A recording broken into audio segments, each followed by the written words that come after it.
சின்ன மருமகள் அடுத்து என்ன நடக்க போகுது வாங்க நம்ம சேனலுக்குள்ளே போய் பார்க்கலாம். சேதுக்கிட்டே இப்படி ஒரு மாற்றத்தை தான் எதிர்பார்த்தோம் அப்படின்னு நினைக்கிறவங்க வீடியோக்குள்ளே போட்டு சப்ஸ்கிரைப் பண்ணிக்கோங்க.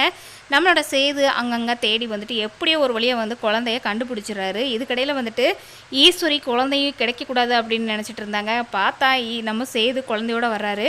அந்த பாட்டியை கண்டுபிடிச்சி குழந்தையும் மீட்டு எடுத்து வர வந்ததை பார்த்துட்டு நம்மளோட ஈஸ்வரிக்கும் நம்மளோட ஐசுக்கும் ரொம்ப காண்டாகுது. இன்னொரு பக்கத்தில் பார்த்தா உடனடியாக இந்த குழந்தைக்கு வந்து பேர் சுட்டு விழா வைக்கணும் அப்படின்ட்டு பேரெல்லாம் வைக்கிறதுக்கு ரெடி பண்ணுறாங்க.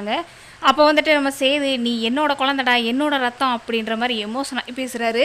இதெல்லாம் பார்த்தா ஐஸ்வர்யாவுக்கும் ஈஸ்வரிக்கும் செம்ம காண்டாகுது. இந்த சேது இப்படி மாறிட்டானே, இவனை வந்து நம்ம இப்படிலாம் செய்வான்னு நினச்சி கூட பார்க்கல. இந்த குழந்தைய வந்து வேண்டா விருப்பமாக தூக்காமல் கூட இருந்தான். இப்போ பார்த்தா என்னோட வாரிசு அப்படின்ற மாதிரி பேசுகிறான். இவனை என்ன பண்ணுறதுன்னு தெரியலையே. ராஜாவும் குடும்பமே வந்துட்டு சேதுவோட குழந்தைய அப்படி ஒரு கொண்டாடுற பார்த்துட்டு ரொம்பவே வந்துட்டு ராஜாங்கம் மோகனா எல்லாருமே சந்தோஷப்படுறாங்க.